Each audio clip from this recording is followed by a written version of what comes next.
ഓം ശ്രീകൃഷ്ണാർപ്പണമസ്തു. എല്ലാവർക്കും നമസ്കാരം. പച്ചൈമലൈ അരുൾമിക അത്രീശ്വരർ തിരുക്കോവിൽ സന്ദർശിക്കാനുള്ള ഭാഗ്യം ഉണ്ടായി. ചെന്നൈയിൽ ക്രോംപെറ്റിന് അടുത്തായിട്ടുള്ള ഈ ക്ഷേത്രം സ്ഥിതി ചെയ്യുന്നത് അത്രി മഹർഷി തപസ് ചെയ്ത പുണ്യസ്ഥലമാണ്. അത്രി മഹർഷിയുടെ ഭാര്യയാണല്ലോ അനസൂയ ദേവി.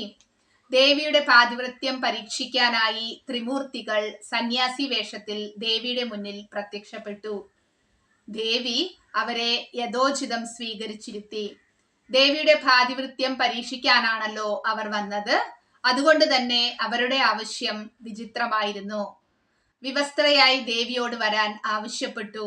അവരുടെ ആഗ്രഹം നിറവേറ്റാൻ ദേവി നിർബന്ധിക്കപ്പെട്ടു. അനസൂയ ദേവി ഒട്ടും മടിക്കാതെ സമ്മതിച്ചു.